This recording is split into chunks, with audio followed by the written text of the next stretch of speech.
Querida familia nocturna, quiero comenzar contándoles como detalles que pasaron durante la grabación del episodio 300, que no son de corte paranormal, pero es algo que les quiero expresar, necesito ventilarlo.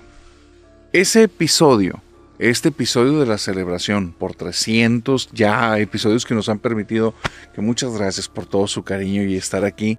Aparte, la próxima semana vamos a tener una celebración por 800,000 suscriptores de YouTube. Prepárense porque va a estar muy bueno ese episodio. Pero bueno, el punto es que para esta celebración del 300, yo les conté que tuve que darle vueltas un poquito en torno a qué temática íbamos a platicar, porque nos mandaron la lista de Navidad como se los comenté en el episodio. Cuando llegué a la conclusión de que la mejor opción era ese episodio maldito que hacía que Familia Nocturna desde el inicio y la nueva Familia Nocturna o los más nuevos tuvieran ese punto en común, y era algo que todos lo conocían, pero no todos lo habían escuchado, una parte de mí se estaba negando totalmente a que eso se hiciera.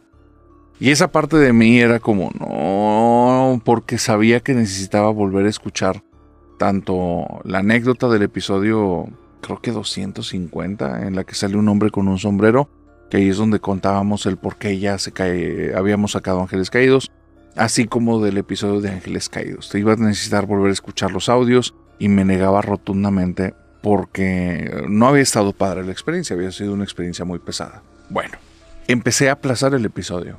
Nos tomamos unos días como equipo, traíamos otros pendientes y les dimos prioridad. Yo aproveché eso como para despejarme mentalmente, me puse a hacer un montón de otras actividades y me desconecté por completo.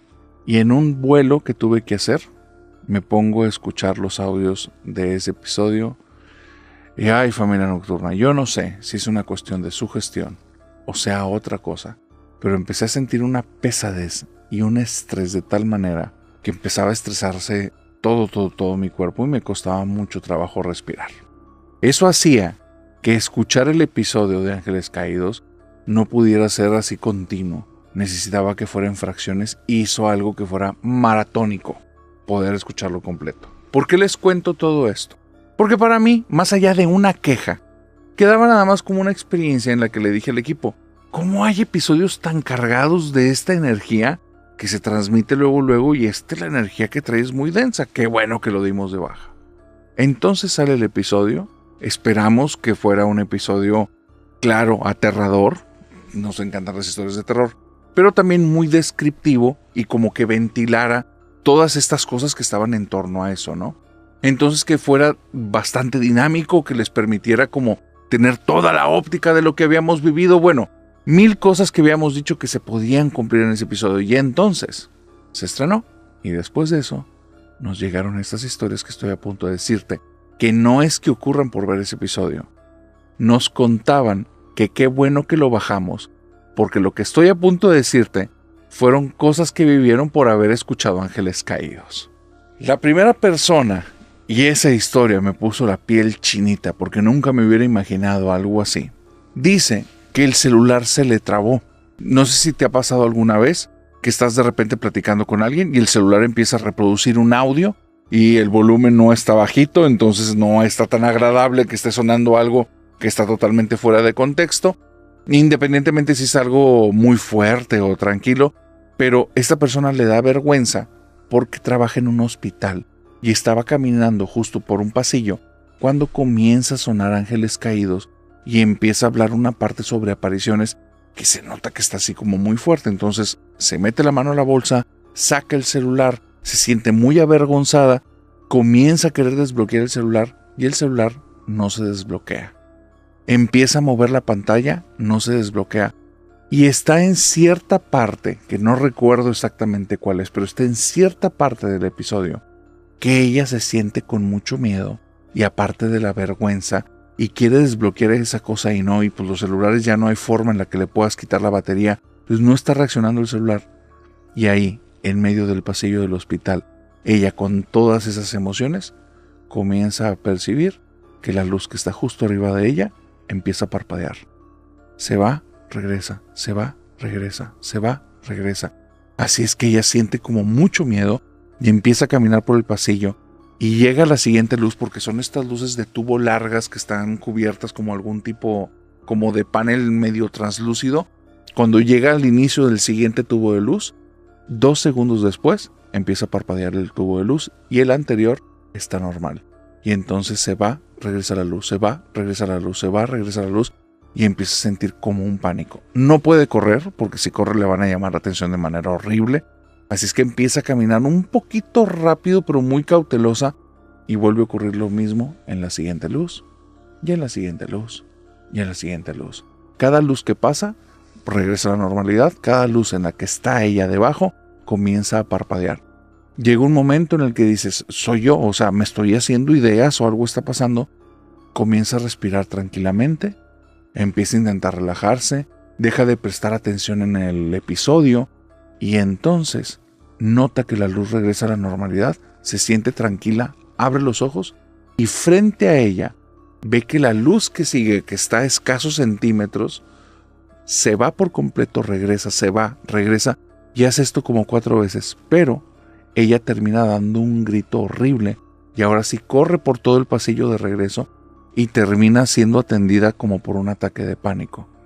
Ella cuenta que cuando esa luz empezó a generar ese apagar y prender, vio a una persona que tenía como un tipo de ropa árabe, como si fuera un hijab, de estos que te cubren todo el cuerpo, y lograba ver los ojos que estaban detrás de esta tela. Se quedó helada, porque era solo cuando la luz como que regresaba, por un segundo lograba ver esa silueta, y esa silueta poco a poco iba tomando más forma, hasta que ya no lo pudo soportar más, y se tuvo que regresar corriendo. ¿Qué fue exactamente lo que apareció ahí? ¿Y por qué vivió eso? No tiene la menor idea, pero la dejó súper espantada. Otra persona estaba escuchando ese episodio. Y cuando estaba escuchando ese episodio, le dio mucha risa, porque ya había escuchado desde antes, en otros episodios, que ese episodio pasaban cosas. Entonces se sienta, está ella en una banquita en su casa, está sentada, se ríe y dice, ja, o sea, puro marketing chafo.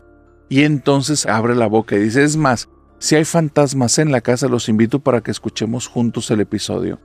Termina de decir eso y menos de un minuto después se siente como alguien se sentó justo al lado de ella, voltea y el asiento está hundido y se queda helada. Deja el celular puesto ahí al lado y ella como que intentando tranquilizarse le dice, bueno, ahí te lo dejo, y se va de la casa muerta de miedo. Cuando regresa, el celular está apagado, se le había terminado la pila y el asiento de al lado está en la normalidad. Dice, después de eso, ni de broma vuelvo a poner ese episodio. Como te he dicho muchas veces, cuando se escucha una historia puede ser tan horripilante o puede traer tantos detalles que hasta se puede vivir casi en carne propia, ¿no? Y eso se hace como una sensación o genera una sensación de adrenalina, un poquito como de miedo, pero a la vez este misterio o estas ganas de saber qué está ocurriendo. Pero eso tiene que ver porque estás distanciado de la historia. Tiene que ver porque, aunque se siente que lo estás viviendo, no lo estás viviendo y lo sabes perfectamente. Sabes que se está recreando en tu mente, pero que tu cuerpo no está en peligro. Cosa muy distinta a cuando vives un tipo de estas situaciones paranormales. Porque es tan extraño, es tan absurdo, o es algo que es tan disruptivo que te quita toda la tranquilidad. Hay situaciones, definitivamente, en las que ocurre algo paranormal, sobrenatural o extraño, pero desde el cómo esté el entorno, se siente o se percibe de una manera en la que es positivo. Pero lo que estoy a punto de contar no tiene nada de eso. Una chica dice que ni siquiera logró escuchar ese episodio cuando estaba al aire y ella lo quería escuchar, pero que justamente por haber escuchado en muchas ocasiones que cuando hay señales a veces es mejor tomarlas, decidió tomarlas y eliminó el episodio de su celular. Te voy a contar qué vivió. Ella viene cuando estamos en la temporada en la que yo ya aparecía frente a la cámara y estaban los duelos de historias y toda esta situación. Entonces escucha en varios duelos que se mencionan cosas de ese episodio. Decide que en algún momento lo va a escuchar, pero honestamente dices que a mí me gustó mucho los duelos, pero esa primera temporada de las entrevistas y las pláticas como que no conectaba, entonces me costaba trabajo. Me fui para allá, lo descargué y dije, luego lo veo. Te estoy hablando que esto fue el año pasado o a inicios muy probablemente. Pasa como un mes desde que lo descarga. Dice, ahora sí lo voy a ver. Y en el momento en el que se decide que lo va a ver, su Alexa en el otro lado de la casa se enciende sin que nadie haya en la casa y comienza a tocar una canción que para ella significa como alerta, estás en peligro. Y se le hizo sumamente extraño. Dijo, qué coincidencia, eso estuvo muy raro, no lo voy a escuchar hoy. Pasan 2 o 3 días. Quiere escuchar el episodio y por primera vez el celular no enciende. El celular estaba apagado, eso está muy extraño porque traía la batería completa, pero por más que intenta encenderlo, no enciende, hasta que llega un momento en el que dice, bueno, pues lo voy a tener que llevar a reparar, tuvo algún problema, y pasa 1 o 2 días cuando lo lleva a reparar, y ahí enciende perfectamente y dice, qué raro, ya van 2 cosas que tienen que ver con ese episodio. O sea, ya tiene que ver la situación que ocurre el día 1 de esa Alexa tocando cosas, y ahora que el celular no quiere prender y ahora lo traigo aquí para que me lo reparen y quedo como una tonta, porque prende así como si nada y tiene la batería completa y todo. Y yo sé que ese día sí estaba presionando bien el botón y no funcionaba. Algo aquí está muy raro. Y en el día en el que ya está decidida a qué hora sí lo va a escuchar, nada va a hacer que se detenga porque quiere ver ese episodio y no se va a estar sugestionando. Lo anterior fueron puras coincidencias. Va y agarra el celular, lo desbloquea y en el momento que está a punto de darle play a Ángeles Caídos, entra una llamada. Es el número que ya reconoce perfectamente porque tiene ahí el nombre de la persona con el que lo registró, Abuelita.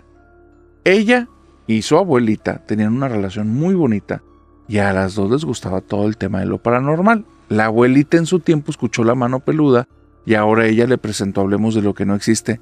El problema es que la abuelita tiene 6 meses de haber fallecido. Y después de que falleció, el celular lo guardó la familia como uno de estos recuerdos y lo tienen apagado allá, metido en una caja en la casa de un tío. Ella contesta la llamada, en la llamada solo hay estática, cuelga muerta de miedo, le marca al tío, le dice que si él hizo una llamada de broma o que si hicieron algo con el chip o con el número de la abuela, van y revisan el celular de la abuela y extrañamente está encendido, en una caja en la que nadie tiene acceso y tiene 6 meses ahí guardado. Entonces ella lo toma como una última advertencia de su abuela diciéndole, no lo escuches. Y me dice el narrador, después de eso, ni lo pensé, lo borré y no lo voy a escuchar. Las historias que te estoy contando son de personas que por haber escuchado el episodio 300 se animaron a mandar su historia de cuando quisieron escuchar el episodio original. Estas son cosas que les pasaron en ese momento. Y esto que estoy a punto de decirte me dejó erizado, pero feo. Hay una chava, una chica, está en su habitación escuchando el episodio de Ángeles Caídos. Ella lo había descargado, lo está escuchando y no recuerdo en qué parte del episodio está, pero ya está muy avanzado, está cerca del final. Y de repente comienzan a tocarle en su casa. Ella por precaución nunca se acerca a la puerta, ni abre ni nada, para que no sepan que está sola en la casa. Revisa desde una cámara en el celular, pone stop en el episodio, revisa la cámara y se lleva una sorpresa horrible. Ahí, enfrente de la puerta, hay una sombra negra, pero es pleno día.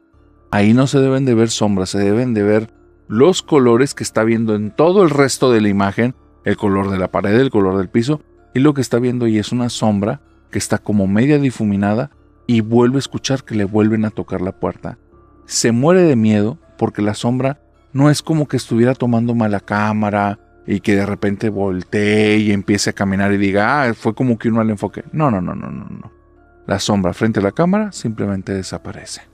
Otra persona, un muchacho de cerca de unos 25 años, está en su casa. Quiere escuchar el episodio y tiene muchas ganas de escucharlo. Así es que él decide que se va a ir a bañar y como para ir calentando motores, como que perderle el miedito a tantas historias que hay en torno a él, le pone play, le sube a todo volumen, se va a bañar y era como que para que ya vaya generando un ambiente si es que pasan cosas que tanto dicen. Y él, cuando regresa del baño, se queda pero asustado, horrible, porque se asoma al cuarto y ve que está ahí su mamá al lado de la cama viendo el celular. El problema es que su mamá no está en la casa, se fue desde muy temprano y él, con mucho sigilo, se va caminando a la planta baja, revisa, el coche de mamá no está, sube las escaleras, el cuarto está vacío. Se mete, apaga el celular y dice, no hay manera, no hay forma que vaya a escuchar esto. Pero la peor de todas es esta. Y es la peor de todas no para ti, para mí. Porque tal vez es eso lo que provoca que cuando llego a escuchar ese episodio, que no espero volverlo a hacer jamás, se genere como que tanto peso encima. Una persona me manda algo que yo no lo había visto y tiene mucho tiempo. Esto no es a raíz del episodio 300, tiene mucho más tiempo. Y me dice, narrador, vi el episodio con Vero. Te quiero decir que no nada más estaba la persona que ustedes describen. No estaba nada más la persona alta, vestida de negro. Justo al lado de Vero estoy viendo algo que es muy alto, muy grande, muy oscuro.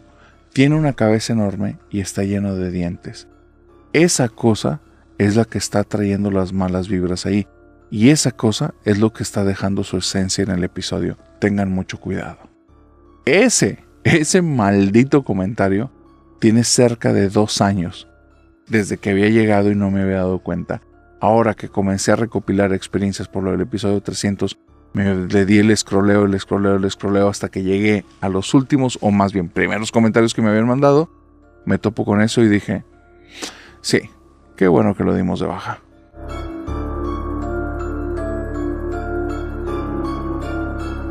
Todo esto que te estoy diciendo es nada más para decirte que si me ves la cara de cansado, tiene que ver que todavía no me repongo de ese episodio. Seguimos aquí en la resaca, pero con todo y resaca, te traigo historias el día de hoy que muy probablemente, así como fueron conmigo, te van a generar dulces pesadillas.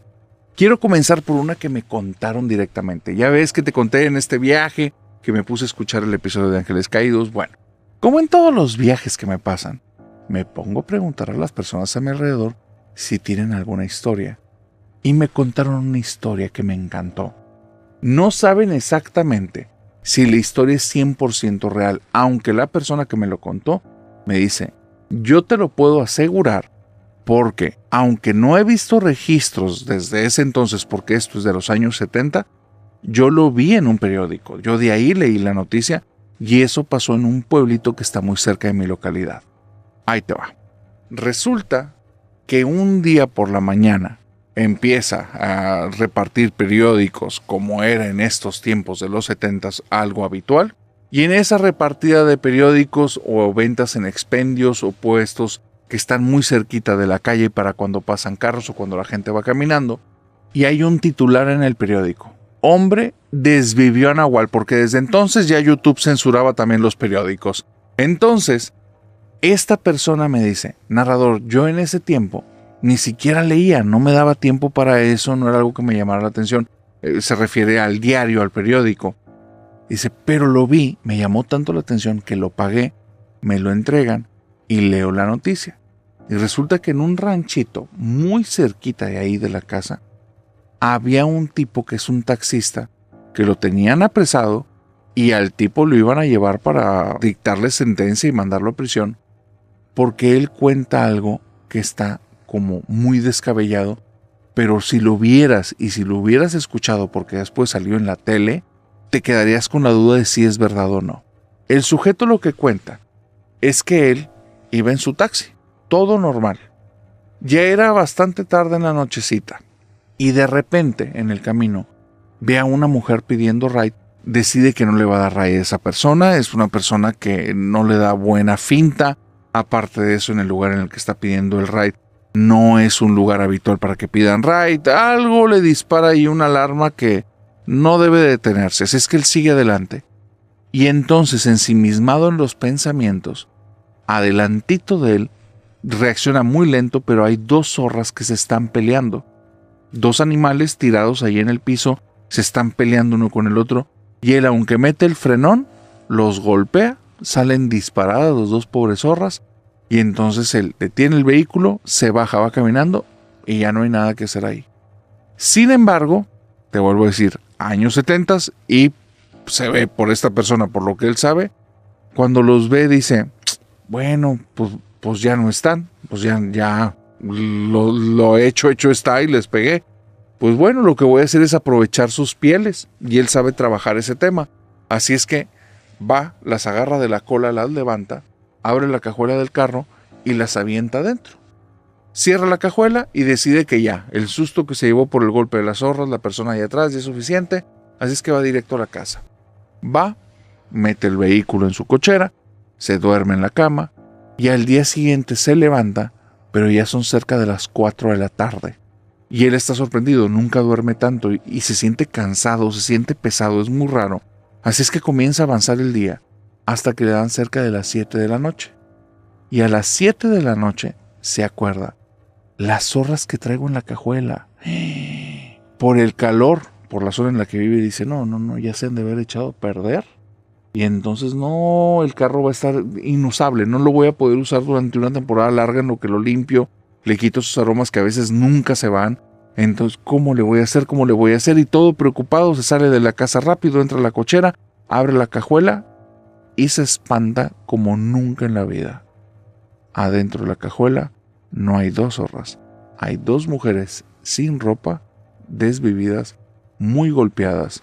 Se nota que alguien las atropelló.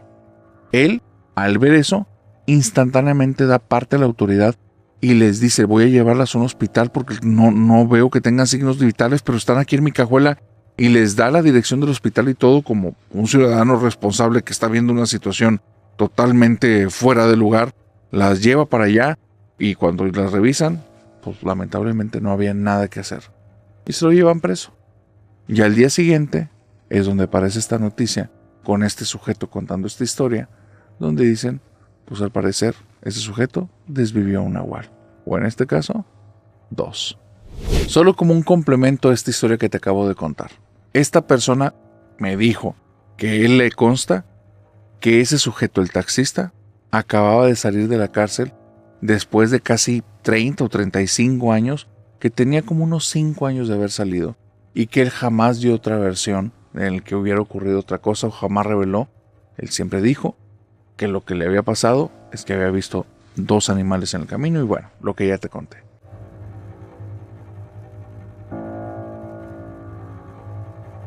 Esta persona que me cuenta la historia tenía que ver con su amor a la música y un hotel, y que este hotel tiene una grande historia, aunque no quieren como asegurar que sea el hotel de cierta canción, pero el hotel en sí tiene una historia que es aterradora. Ese hotel, que se llama tal cual Hotel California, tiene una historia que está bastante macabra. Dice que por allá de los años 40, 50, 60, en aquellas décadas, había un sujeto que parece que era de origen asiático y que le apodaban el Chino.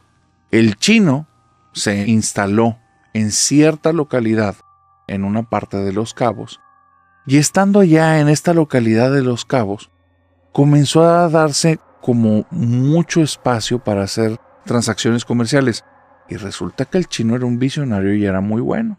De repente los años empezaron a avanzar, y el Chino, que llegó un día como nuevo y como extranjero, ya tenía más de 15 o 20 años ahí, se había casado con una chica de la localidad, y aunque tenía un acento de repente medio marcado, el tipo hablaba perfecto español, y se lo entendían perfectamente. Así es que llega un momento en el que él dice, dejen de decirme Chino, me llamo de tal manera. Ya ven que hay cierta tradición en la que los nombres que son difíciles de pronunciar para nosotros, ellos los cambian por un nombre como similar, que sea fácil de pronunciar, y creo que se puso un nombre algo así como Juan. Y le dijeron, no, tú jamás vas a ser Juan. Y por alguna situación le dijeron, tú vas a ser el Chino Tabasco. Y se quedó grabado el nombre de Chino Tabasco, y él dijo, bueno, está bien, con Tabasco me quedo a gusto. Entonces lo conocían como el Chino Tabasco, y el Chino Tabasco se empezó a hacer de una buena fortuna, al punto que llega un momento en el que se hace de un terreno grande. En el terreno grande construye una pequeña como posada, y esta posada la tiene como dividida en 2 zonas. Una zona que es como un tipo de tienda de conveniencia en la que venden abarrotes y cosas de uso diario, y después de cierto punto, en la posada va construyendo habitaciones, lo que termina transformándose en un hotel al que le ponen el nombre del Hotel California. En ese lugar, por alguna extraña situación que no logramos explicar, y que nadie logra entender, se comenzaron a acumular un poquito de cosas con el paso de los años y las décadas. No te estoy hablando de moho ni insectos, estoy hablando de almas. Y ese lugar parece que las tiene ahí cautivas. Cuentan las historias que muchos años después del fallecimiento por causas naturales del Chino Tabasco, muchas personas que iban al hotel hablaban en recepción dándole las gracias o pidiendo que le dieran las gracias a cierta persona, a cierto empleado de rasgos asiáticos que, hablando un perfecto español, les decía ciertos detalles del hotel o les daba ciertas indicaciones que eran necesarias para ellos tener una buena instancia. Cuando lo describían, era exactamente la descripción del Chino Tabasco. Eso no era horripilante. Las personas no terminaban de creer que realmente habían visto un fantasma. El problema fue el paso de los años. Con el paso de los años comenzaron fenómenos raros. El primero tenía que ver con los empleados de cocina. Los empleados de cocina tenían una alta rotación, porque todos los que se quedaban en la madrugada o los que llegaban más temprano, les tocaba ver lo mismo. Sobre cierta mesa en la que tenían harinas para hacer los panes caseros que manejaban ahí en el Hotel California, veían cómo comenzaban a dibujarse manitas de niño sobre la harina. Y estas manitas después recorrían parte de la pared y en ocasiones se veían huellas de piececitos en el piso. Nunca vieron a un niño, pero veían cómo se iban formando y cómo se iban marcando.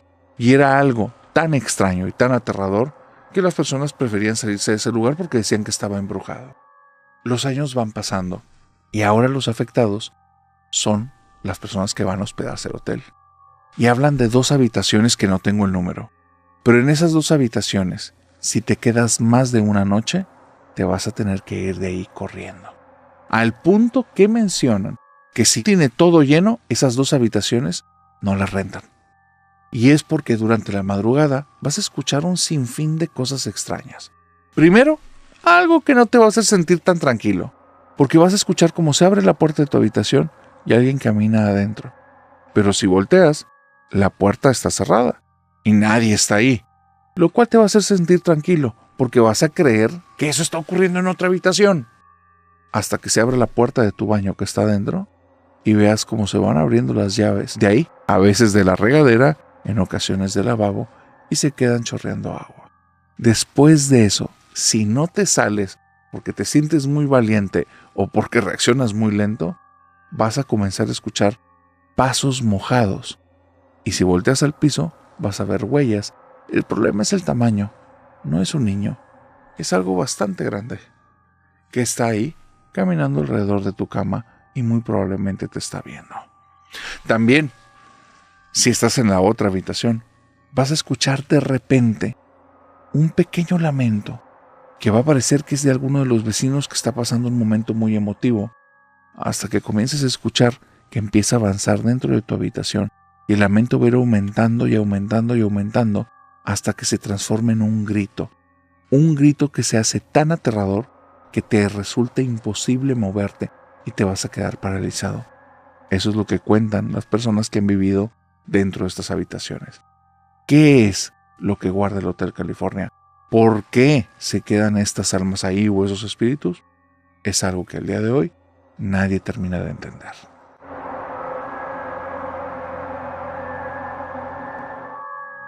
Enrique me mandó una historia súper extraña. Me cuenta que esta es una leyenda que le contaban a él y a sus primos desde muy pequeño su abuelito, pero que al día de hoy tiene dudas y cree que muy probablemente no se trata de una leyenda ni de un cuento para niños, sino de una historia real y algo que vivió su abuelo. Su abuelo le hablaba de la historia de Fran y la casa de la buena fortuna. Y decía, a modo de leyenda, que había un pueblo, un lugar, en el que un día apareció una casa blanca que tenía un arco muy bonito y arriba del arco tenía escrito Fran, la casa de la buena fortuna. A las personas de este pueblito se les hizo algo muy extraño, porque esa casa, aunque sí existía el día anterior, no tenía esa fachada, no tenía esos colores y el arco no era tan pronunciado, pero ahora ese lugar era muy llamativo. Destacaba del resto de casas de alrededor y las personas querían saber quién era Fran y cómo que es la casa de la buena fortuna. Pasaron semanas, el lugar estaba cerrado, no daba como indicios de que allí hubiera nadie, y de repente, un día, un domingo, justo después de la misa del pueblo de la plaza central, Fran, la casa de la buena fortuna, abrió sus puertas y dejó en la entrada a la vista de todos una estatua que dejó a todos perplejos. En la estatua había un sujeto sin camisa, con las piernas hacia abajo peludas, con una piel como aperlada, morena, ojos oscuros, el cabello oscuro también relamido para un lado y una nariz como ancha y larga. Esta estatua medía más o menos como 1,60 m, 1,65 m, y las orejas las tenía puntiagudas, lo que hizo que todos le llamaran el duende. Resulta que el duende, en la parte de abajo de la estatua, tenía escrito en color dorado la palabra Fran, y estaba ahí. Esta casa de la buena fortuna tenía las puertas abiertas, parecía que nadie estaba dentro, y ese duende lo recibía ahí en la entrada. Una estatua muy grande. Era una estatua que se comparaba prácticamente con la estatua más grande que tenía la iglesia del pueblo, pero no había otra estatua en ese lugar así. Conforme fueron pasando los días, empezaron los cuchicheos aquí y allá. Que el duende cobraba vida, que ese duende no era un duende, era un actor y era una persona que de repente se empezaba a mover. Y empezaban puros cuchicheos, puras ideas, pero no había nada concreto. Cuando se cumplió una semana, de repente ven todos los habitantes del pueblo que el mentado duende está vivo. Pero no era la estatua. Era un sujeto exactamente igual al duende, con la única diferencia que sus orejas no eran puntiagudas y la nariz no estaba tan abultada y tan alargada, pero pareciera como si fuera una réplica del duende o como si el duende fuera una réplica de él. Un poquito más alto, tal vez unos 70, porque sí se destacaba tantito del duende. Habrá sido que el duende tenía esa parte de abajo donde tenía escrito Fran, quién sabe, pero un poquito más alto. Ese sujeto se presentó con el nombre de Olmo, y él decía que venía a este pueblo para traer la buena fortuna, que esta era la casa donde las personas iban a encontrar ahí la apertura de los caminos, iban a poder alcanzar esos sueños, esas ideas, esos deseos que tenían.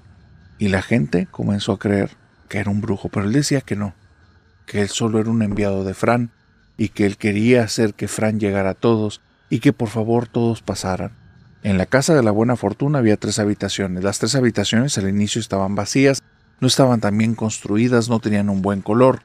Y él lo único que pedía era que si querían llegar ahí, le mostraran su respeto a Fran y ayudaran con algo de la casa, y que con eso, las cosas que pidieran, Fran se las iba a conceder. Entonces de repente había personas que se animaban, entraban, subían esos escaloncitos, pasaban por el arco de la puerta, llegaban con Fran, no sabían qué hacer, y Olmo, el brujo, se les acercaba, los tomaba de la mano y tomaba una de las manos de Fran y decía: hazle un favor a Fran para que Fran te regrese el favor.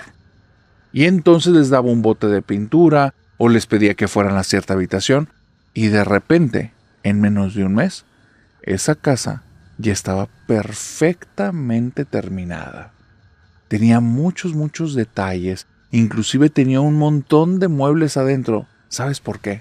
Porque las personas empezaron a correr el rumor muy rápido. Hacer tratos con Fran es bueno. Hacer tratos con Fran trae buena fortuna. Fran sí existe, Fran sí está. Yo lo he visto caminar. Y unos decían, no, es Olmo, se parece, es la misma, es en persona, pero es como la estatua. No, yo vi a Fran que se movía. Yo lo vi salir de ahí. Y empezaron los rumores aquí y allá. Una persona que estaba enferma, de repente ya no lo estaba. Una persona que tenía un problema económico tremendo. Oye, después de un par de semanas las cosas iban bastante mejor. Ese negocio que no tenía clientes en ese pueblito, que simplemente la gente no estaba yendo a comprar, ahora estaba saturado de la noche a la mañana. Así es que empezaban los rumores de las buenas fortunas que traía Fran. Eso empezó a ser como un fenómeno extraño. Un fenómeno que hizo que este secreto de boca en boca se esparciera. Y ahora venían gentes de fuera. Querían conocer a Fran. Y de repente, en menos de un año, la casa de la buena fortuna empezaba a tener visitas continuas de sujetos muy estrafalarios. Personas vestidas siempre de color negro con ropas muy extrañas, que se quedaban largo tiempo platicando con Olmo.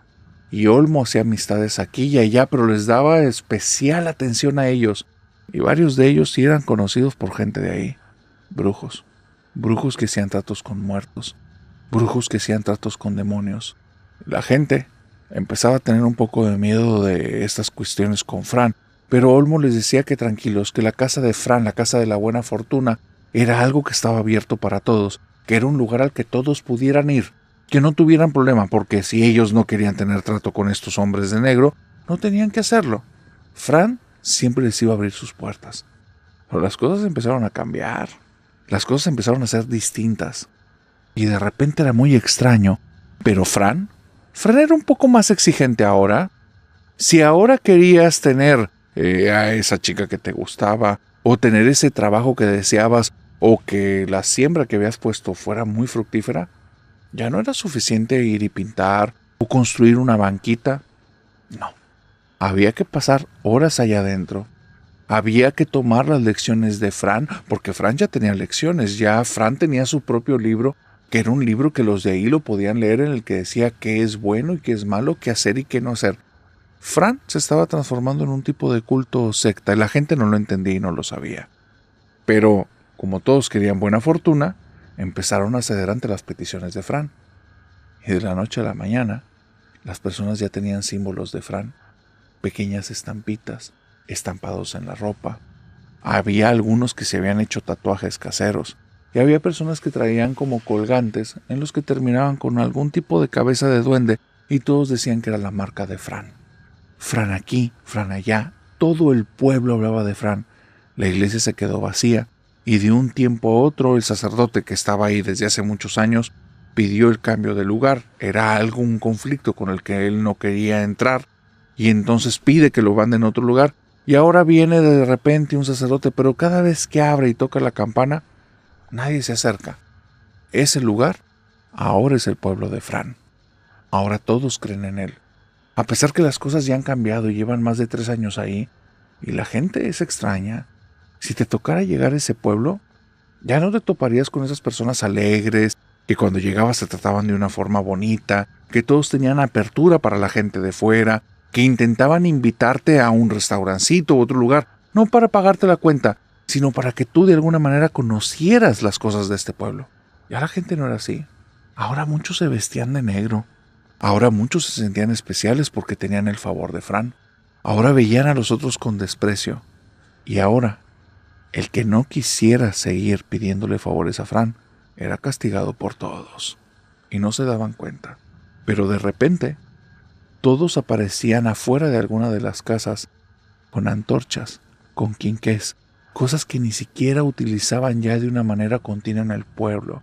Y llegaban y uno se presentaba ante la casa de esta persona a la que llegaban en medio de la madrugada, tocaba la puerta y con una sonrisa le decía: venimos de parte de Fran, nos gustaría mucho que regresaras con él. Por favor, te conviene regresar con él. Y todos entendían, después de ver toda esa turba de personas que sonreían viendo a la persona en la casa, todos entendían que era una amenaza velada, que ahora ya nadie tenía permitido salirse de esta casa de la buena fortuna de Fran. Las cosas empezaron a poner cada vez más turbias. Una cosa llevó a otra y de repente un desaparecido, de repente un golpeado, de repente una persona que tuvo que tomar una mala decisión porque sentía que todas las puertas se le habían cerrado a raíz de que había dicho: yo no voy a seguir creyendo en Fran porque yo quiero creer en lo que quiero creer y yo no tengo nada que pedirle a ese duende. Y de repente a los pocos días esa persona había tomado una mala decisión y lo encontraron después de haberse desuscrito de este mundo. Cosas extrañas comenzaron a ocurrir en ese pueblo. Todos estaban bajo la orden de Olmo y Fran. El pueblo fue cerrándose cada vez más. Estas cosas turbias iban aumentando.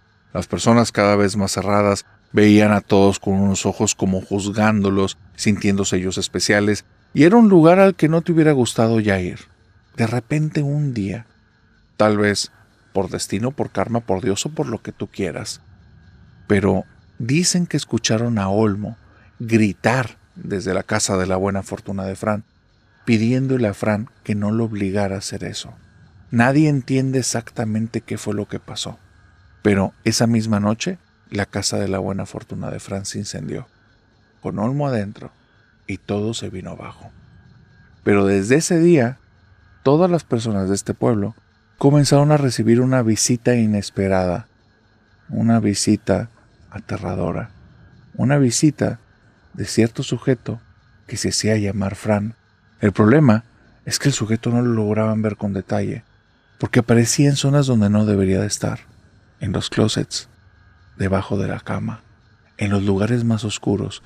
Y en ese pueblo las personas comenzaron a tener miedo del anochecer, comenzaron a tener miedo de dejar la luz apagada, porque apenas la apagaban y había una gran posibilidad que vieras cómo se abrían unos ojos y te comenzaban a hablar con una voz rasposa, como una voz extraña, presentándose como Fran y pidiéndote un favor. Poco a poco, las personas comenzaron a abandonar ese lugar, hasta que se transformó en un pueblo fantasma. Nadie vivía ahí, salvo las personas que venían de fuera, y muchos contaban acerca que se toparon a un duende, a la sombra de un duende, o a un sujeto muy extraño que se hacía llamar Fran. La persona que nos manda la historia dice: narrador, yo estoy seguro que esto pasó en alguna parte, porque cuando ves a mi abuelo contar esa historia, hay un momento en el que le empieza a temblar la quijada, y es cuando te habla acerca de cómo se presentaban afuera de las casas con antorchas y quinqués. Yo estoy seguro que él era el que tocaba la puerta para decirles que fueran a la casa de Fran, o no les iba a convenir lo contrario.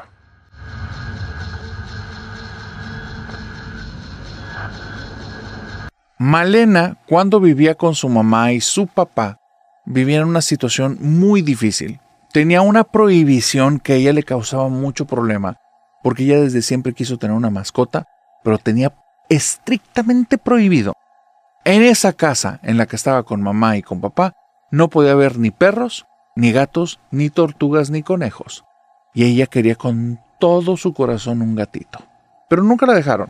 Le decían que era un espacio muy pequeño, que no tenían manera de alimentarlo, que se merecía como una vida con mejores condiciones que estar nada más en casa cuando iba a estar muy precario, porque le iban a tener que dar alimento de ellos. Y como ellos estaban viviendo una situación económica muy dura, entonces probablemente iba a haber días en los que no tuviera para comer nada. Así es que, pobrecita Malena, pero tuvo que vivir con eso desde que era muy pequeña hasta que ya cumplió los 15 años.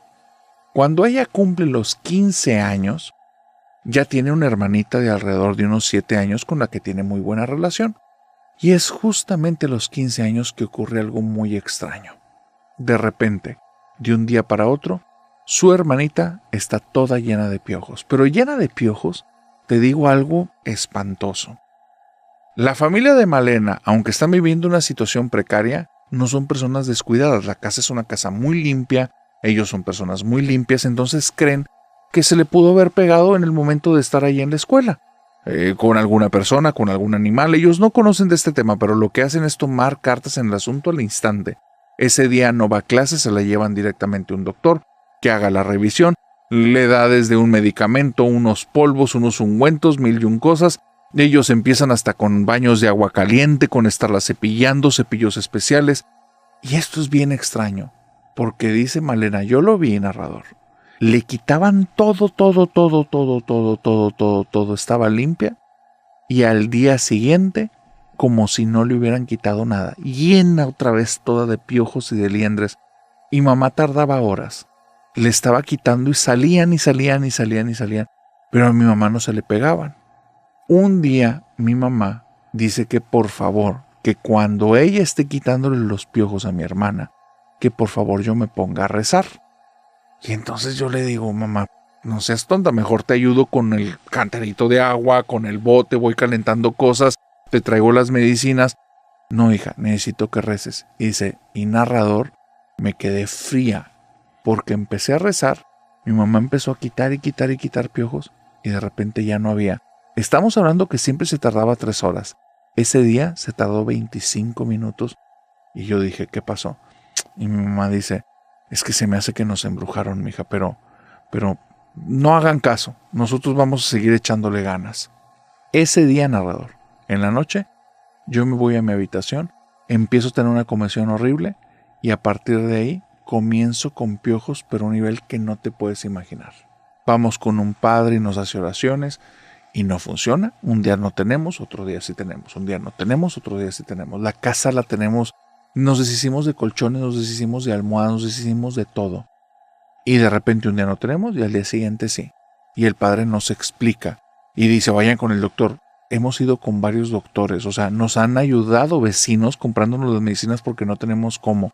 El padre les empieza a ayudar con parte de la parte económica, dándoles unas cantidades chiquitas de dinero, pero para apoyar. No les cobra nada por nada de lo que está haciendo, pero no está teniendo un efecto duradero. Y me dice Malena, 5 años narrador, mi vida fue así. No podía tener trabajo, yo quería trabajar desde los 15 y 16, no podía tener trabajo porque me despedían. Donde de repente me empezaba a rascar o veían que algo se me movía en la cabeza, ese día patitas para la calle. De mesera, no, jamás. Así es que me puse a hacer diferentes cosas, manualidades, cositas que pudiéramos vender y mi mamá se encargaba de estarlas vendiendo, porque ya llegó un momento en el que ya no pudo seguir con su trabajo por cuidarnos a mí y a mi hermana. Te puedes imaginar, mi hermana pobrecita, nadie se le acercaba, estaba totalmente aislada, nadie quería tener contacto con ella. Y las maestras nos veían como con un coraje y un repudio. Se nos cerró todo. Mi papá, que estaba apenas como empezando a salir adelante, otra vez todo para atrás, unas deudas tremendas a raíz de los medicamentos y las cosas que teníamos que comprar, y todo por míseros piojos. La gente nos culpaba, creía que no hacíamos nada y no nos creía cuando les decíamos todas las cosas que hacíamos y todas las cosas que nos ponían. No lo creían. Y un día, narrador, voy caminando en la calle, yo me siento muy desdichada, ya estamos hablando que a mis 20 años yo me sentía una persona como deshecha, quebrada, en la que no iba a haber ningún futuro para mí. Y cuando estoy pensando como puras cosas feas, no terribles, pero cosas feas como qué mal día y es que esto nunca va a acabar y cosas de este tipo, llego a una esquina que de repente me doy cuenta que estoy perdida, caminando como vagando en la calle, intentando despejarme. Y escucho un maullido aquí en mi oreja, pero es un maullido muy bonito. Y entonces volteo y veo con mucha propiedad a un gatito sentado sobre los cuartos traseros. El gatito era negro, con ojos verdes, y una manchita en el pecho de color blanco. Pero lo que más me llamó la atención es que tenía unos bigotes y lo tenía uno negro, uno blanco, uno negro, uno blanco. Y entonces me lo imaginé por un momento, como si eso fuera un traje largo y eso fueran como unas teclas de piano. Y entonces le dije, ¿cómo está, señor Bigotes? Y el gatito me respondió con mucha propiedad, miau. Y se quedó ahí parado viéndome. Desde ahí, narrador, quedé enamorada. Y todas las restricciones que me había dicho mi mamá y todo eso que le iba a pasar al gato, fui muy egoísta, lo agarré, lo cargué y el gatito me empezó a ronronear en el pecho y se empezó a quedar dormido y dije, señor Bigotes, te voy a llevar a tu casita. Y desde ahí yo sabía que él era mi gatito. Lo metí a escondidas, llegué a la casa, me metí en mi cuarto y entonces lo metí en mis cobijas y le dije, señor Bigotes, usted se va a quedar dormido conmigo toda la noche, si necesita algo me habla. Toda la noche, señor Bigotes, se me estuvo subiendo en diferentes partes del cuerpo y empezaba como a retorcerse, no hacía ningún ruidito. Y empezaba a retorcerse. Cuando llegó al cabello, se hizo como bolita en mi cabeza y se quedó ahí como si fuera un turbante gatuno. Estuvo ahí el señor Bigotes y cuando amanecí al día siguiente, narrador, no tenía un solo piojo. El pobre gato parecía como si lo hubieran agarrado y lo hubieran zarandeado como si fuera la sábana de mi cama y la quisiéramos limpiar. Pobre gato, se veía cansado, deshecho. Y entonces yo me levanté y, señor Bigotes, ¿está bien? Y nada más me abrió los ojos y me dijo, miau, y se quedó dormido. Lo dejé descansar, le empecé a llevar comida hurtadillas, era muy bien portado, no tenía como para comprarle arena o un arenero, así es que yo lo agarraba y lo sostenía con mis manitas arriba de un excusado, y ahí el señor Bigotes muy rápido entendió cómo era la mecánica, así es que yo les tiraba al baño. Nadie se enteró hasta después de 2 semanas que yo tenía ese gatito, pero se enteraron porque mi mamá estaba sorprendida y me decía, hija, ya no tienes piojos. Y entonces le dije, mamá, es que encontré el secreto. y salí del cuarto con el señor Bigotes. Y mi mamá está a punto de pegar el grito en el cielo y le digo, gracias a él ya no tengo piojos. Tuvo la apertura para escucharme, no me creía, pero esa noche le dejamos el señor Bigotes a mi hermanita. Pobre señor Bigotes. Terminó el pobrecito, pero como gato revolcado. Y él lo hacía, solo se ponía en una parte de mi hermana, daba vueltas, se ponía en otra y daba vueltas, se ponía en otra y daba vueltas. Y mi hermana al día siguiente, sin ni un solo piojo. Yo también, ningún solo piojo. Y estuvo con nosotros el señor Bigotes 6 añitos. Un día se fue, no que haya partido a otro mundo, sino que ya no lo encontramos, no entendemos a dónde se fue el señor Bigotes, pero nunca regresaron. Y ahí fue donde mamá me contó la historia que nunca nos quiso decir. Resulta que su cuñada es una persona como muy agresiva y nunca había tenido muy buena relación con ella. Mi tía Maru es una tía de la que yo he escuchado hablar mucho, pero la he visto 2 veces en mi vida, y es la hermana de mi papá. Y la tía Maru tenía un negocio con mi papá, pero mi papá descubrió que ella se estaba robando dinero. Así es que le dijo que ya no le iba a ocupar más sus servicios, le dio una muy buena indemnización y al día siguiente, por alguna extraña situación, se le caen todos los contratos a papá, le llegan unas multas de gobierno muy muy fuertes, multas inventadas pero que nunca pudo hacer nada. Mi papá no es abogado, estaba en temas como de construcción. Y al final no puede pagar nada, se queda endeudado y ahí es donde empezó nuestra mala racha. Llegó un momento en el que mi papá se asoció con otra persona y Maru se enteró y ahí aparecieron los piojos. Parece que la maldita tía Maru realmente es una maldita y que nos ha estado buscando fregar de un lado para otro. Si es que le pregunté a mamá que qué había pasado con ella desde que tenemos al señor Bigotes, porque las cosas habían ido ya mejor. Y me dice que la tía Maru lleva 5 años postrada en silla de ruedas, muy muy enfermita, y los doctores no terminan de entender qué tiene, pero que cuando la han ido a visitar los ve con unos ojos de odio y de coraje, pero no lo pone nunca en palabras. Pero todos saben perfectamente que el señor Bigotes de alguna manera nos estaba protegiendo y ella no pudo hacer nada y se le regresó.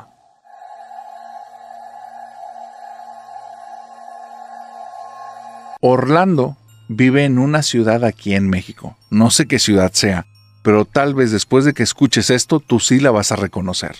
Él dice que en su ciudad hay una casa embrujada a la que todos le tienen miedo. No respeto, miedo 100%, porque hay demasiadas historias de ese lugar.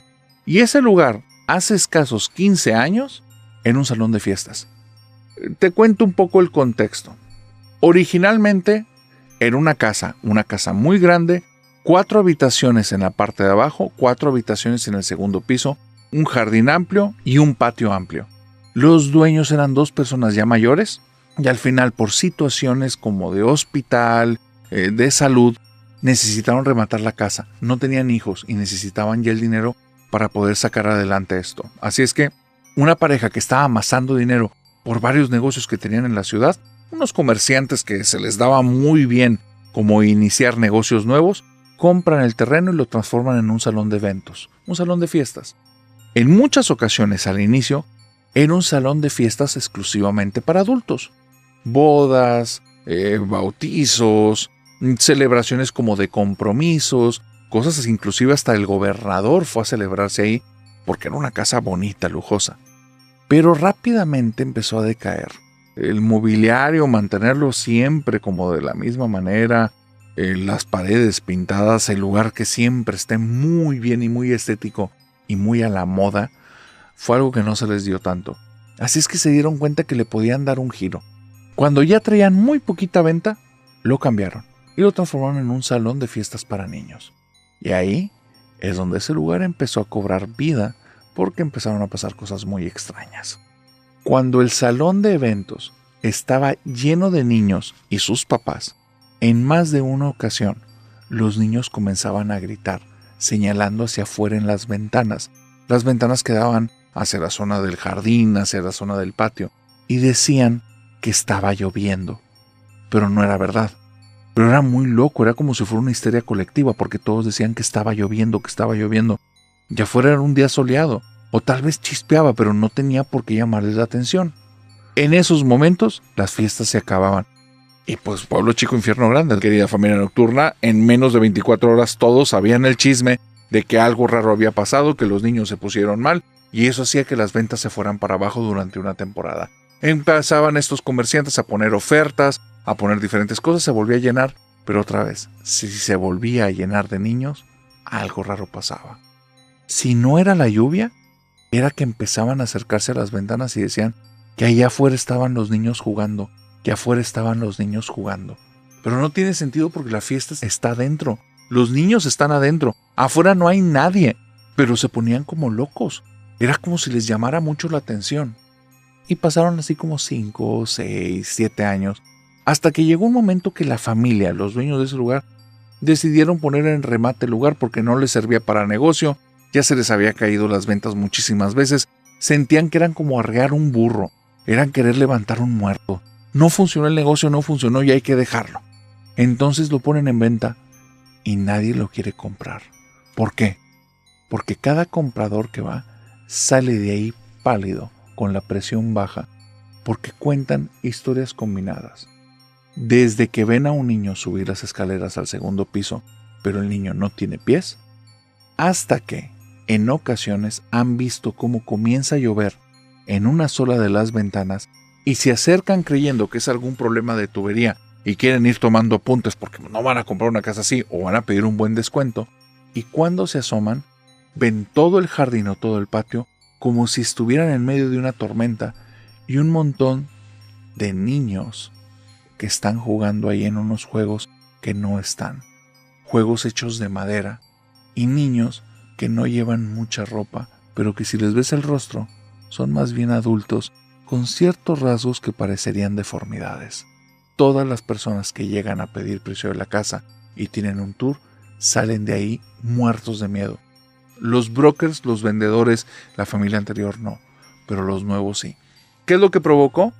Que fue avanzando el tiempo, la familia abandonó la casa, ese lugar se cae, de repente hay pandilleros, de repente hay personas que están buscando un refugio donde quedarse a dormir, de repente hay personas que están buscando un lugar donde refugiarse para hacer sus cosas, y finalmente el lugar queda como una zona de desastre. Pintas rajeadas por aquí, por allá, signos de que ha habido personas viviendo ahí durante días, tal vez semanas también, cosas horribles, falta de mantenimiento, aromas asquerosos, un lugar en absoluto abandono y con muchas personas que van. Pero ahí es donde se comenzó a hacer como este rumor de una manera continua para tener mucha vida otra vez.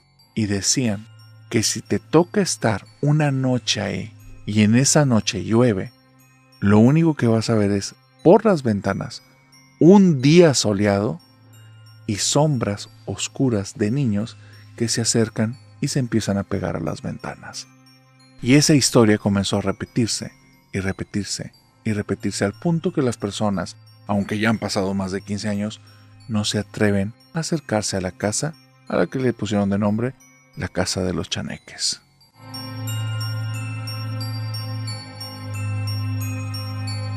Cada vez me llegan historias más extrañas relacionadas a La Llorona, y esta que estoy a punto de contarte creo que está dentro de las más traumáticas que me han mandado.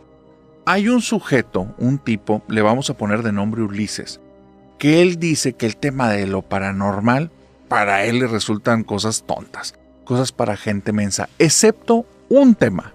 Solo hay un tema en el que él cree, pero él cree no porque sea una creencia familiar, sino porque él lo vio, porque él lo vivió. Y la Llorona sí existe, y él la vio con sus propios ojos. Él cuenta que cuando tenía alrededor de unos 18 años, fue a visitar a un primo que es santero. Y este primo que es santero, pero digamos que es un santero bastante laxo, relajado, flexible en sus creencias y en sus modos. Porque sí, en apariencia es un tipo que utiliza mucho los colores blancos, no exclusivamente el blanco, pero sí utiliza muchos colores blancos y está todo lleno de collares y de pulseras de diferentes colores. En muchas ocasiones, para él, su primo lo único que quería era llamar la atención. De hecho, él ni siquiera le consta que el primo en algún momento se haya metido a esta religión a estudiarla, a conocerla. De un día para otro el tipo empezó a vestirse de manera extravagante y estaba con estos collares y pulseras y simplemente decía que él era santero. Te lo digo de esta manera no por una burla a los santeros, sino por una descripción del primo en la que se veía que era más bien como la apariencia, como si fuera un actor queriendo interpretarlo, pero que terminaba pareciendo más una caricatura. ¿Por qué? Porque por su forma de ser, y ahorita me vas a entender por qué, te daba luego la impresión que esta persona de espiritual no traía nada. De mundano lo traía todo. Él se empieza a hacer la fama de santero. Y empieza a hacerse la fama en la que él puede hacer curaciones y que él puede ayudarte a abrir caminos y que te puede ayudar a quitarte espíritus. ¿Sabes algo?